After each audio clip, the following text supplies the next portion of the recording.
Buongiorno everyone, welcome back to the Magpie Channel TV's lineup predictions video.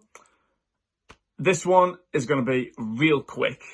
If you haven't watched mine and Renty's video, the preview video that we put out I think on Tuesday earlier this week, go ahead and watch that. What I'm about to say is pretty similar to what I said in that. In that I said if something's not broke, don't fix it, which is exactly why I wouldn't change a thing that we did from last week. There it is, right there. There's no new injury news.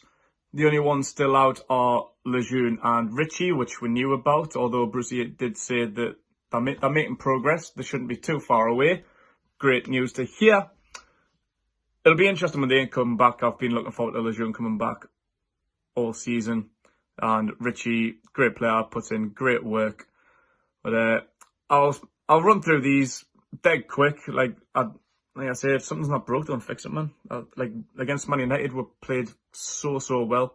I don't know why we would mess with that. So obviously, Dubravka and goal. Say it every week. He's the number one, quite clearly. Darlow on the bench, no bother with that. Yedlin, been buzzing to see him back. I've been calling for it all season. At the start of the season, we were tampering between Kraft and Manquillo, but I always said Yedlin would bring a different level to the team, more offensively than defensively.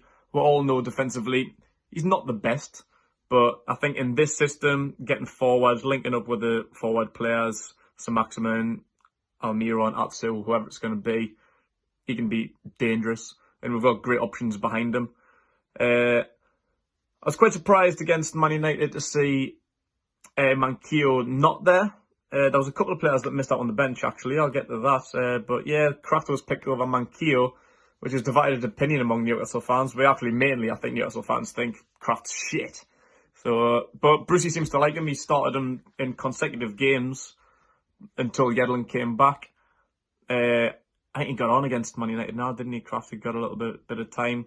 It's a shame to see Manquillo there. That's one change that I probably would make, but Nan Brucey, it's not going to happen. I would like to see Manquillo on the bench to provide more cover.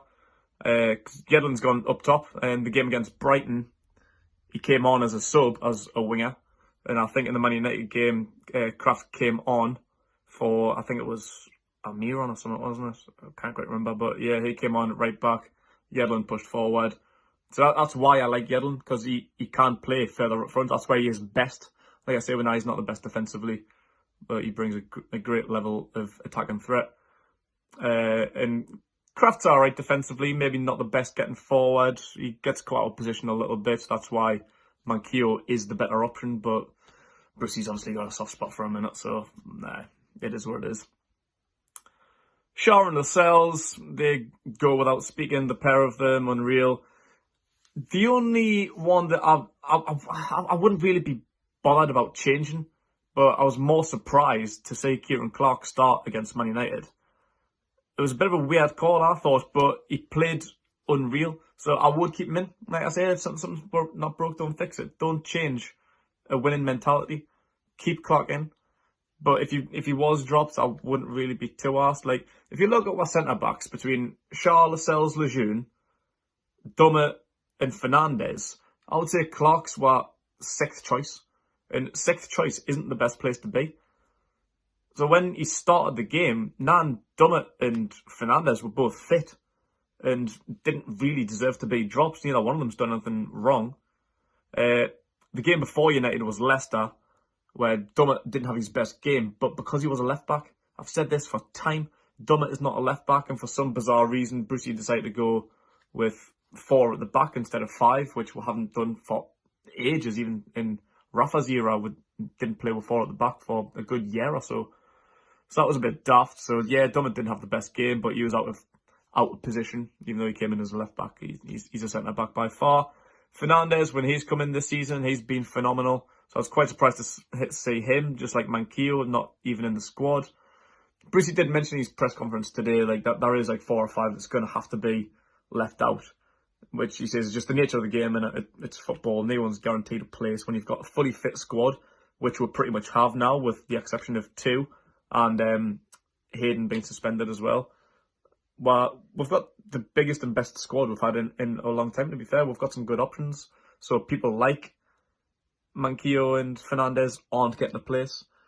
But if there was going to be any change, this is the one I'd be more keen on seeing. If Dummett starts, I'd be out of the moon with that. If Clark or Dummett or Fernandez take a spot on the bench, I'm not really that arsed, to be honest. That spot's the one that I'm open to change, even though Kieran Clark did have a cracking game against Man United. So he should keep his place. Williams, solid at wing back. I've been saying for a couple of weeks, when Matt Ritchie comes back, he's going to have to fight for that spot. There's been bother with Matt Ritchie for time. People just say he works hard, he puts in 100%, but what's his outcome like? What's his end product? It's not really here nor there for me. Whereas Williams, I think he's got a bit more about him. Like, he was the one that created the goal for Matty Longstaff. Like, I was there against Man United. I was screaming him to shoot. He looked like he was dillying and dallying, but he had the composure to just take it back, like, control it, look up, lay it off to Longstaff, and got the goal. And he scored the great goal against Liverpool. He's great, and you can see why European teams have been after him for years. It's quite surprising that he hasn't found a better team sooner. Like, he left PSV for Frankfurt, which is that a step up?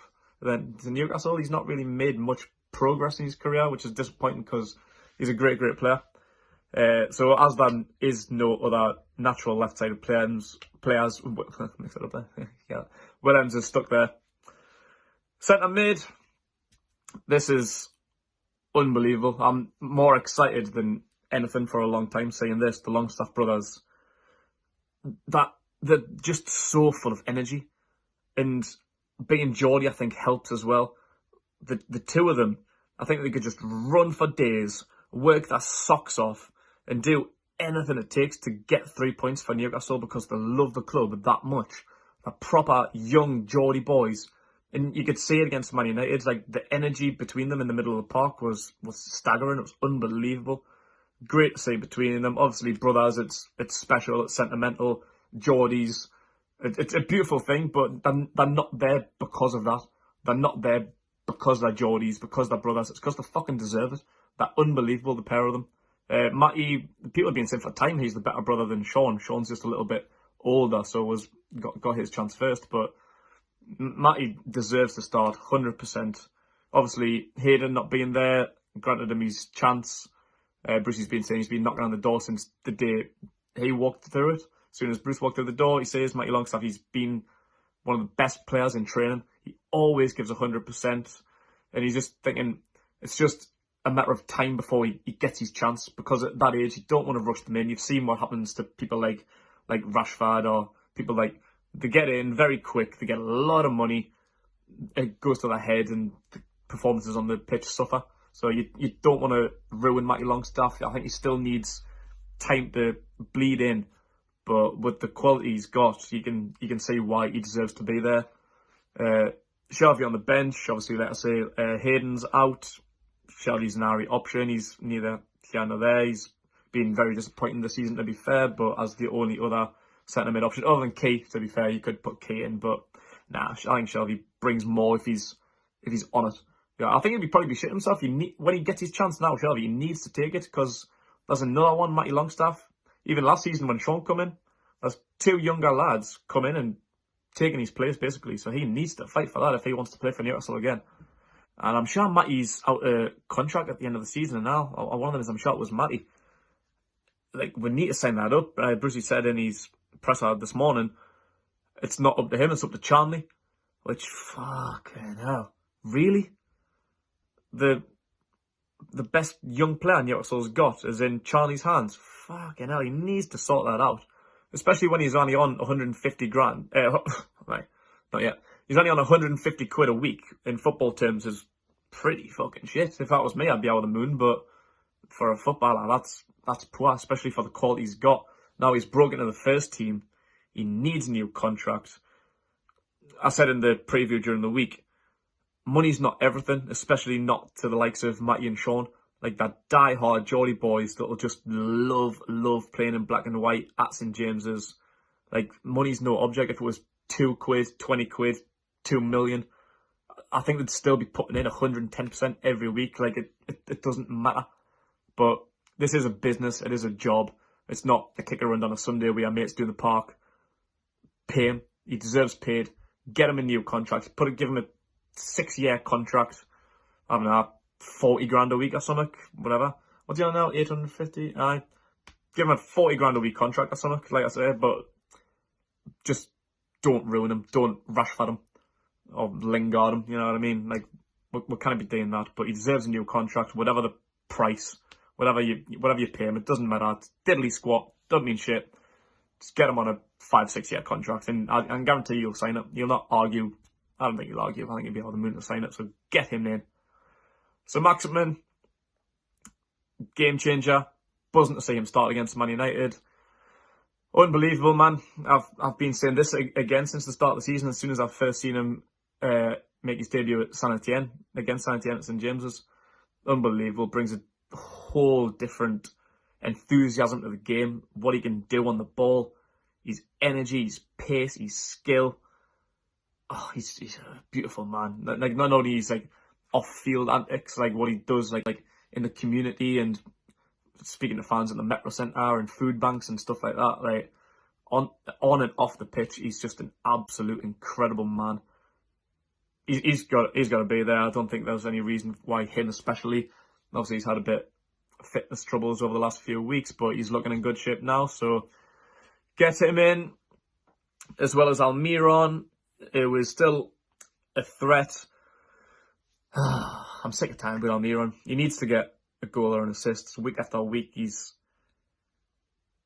I think he's just lacking his confidence. So, like, obviously he just needs to put the ball in the back of the net, or give it to someone who's going to put the ball in the back of the net, get him an assist, get his confidence up.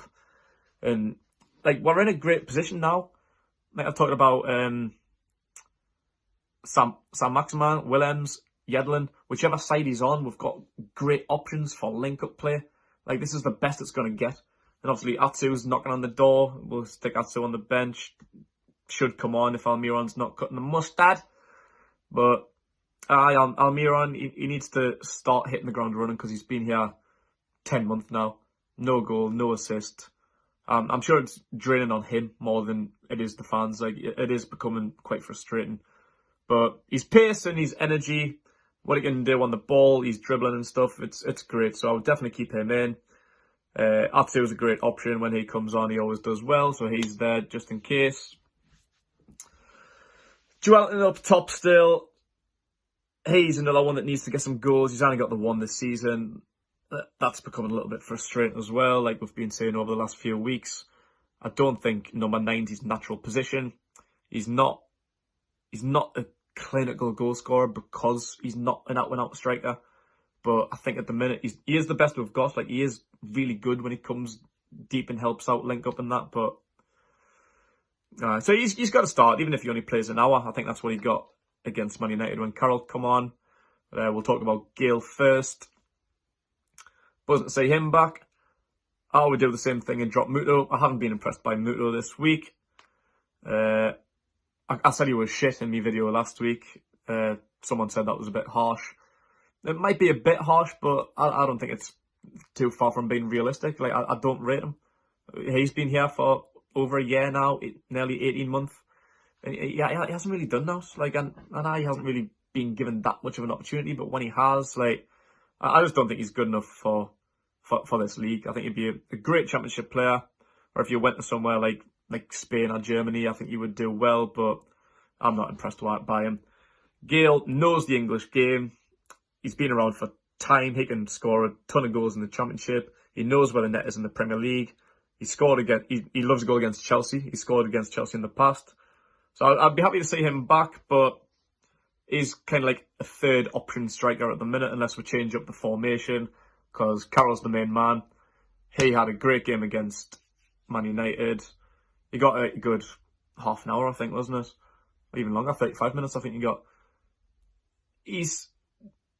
And now people are wanting him to start.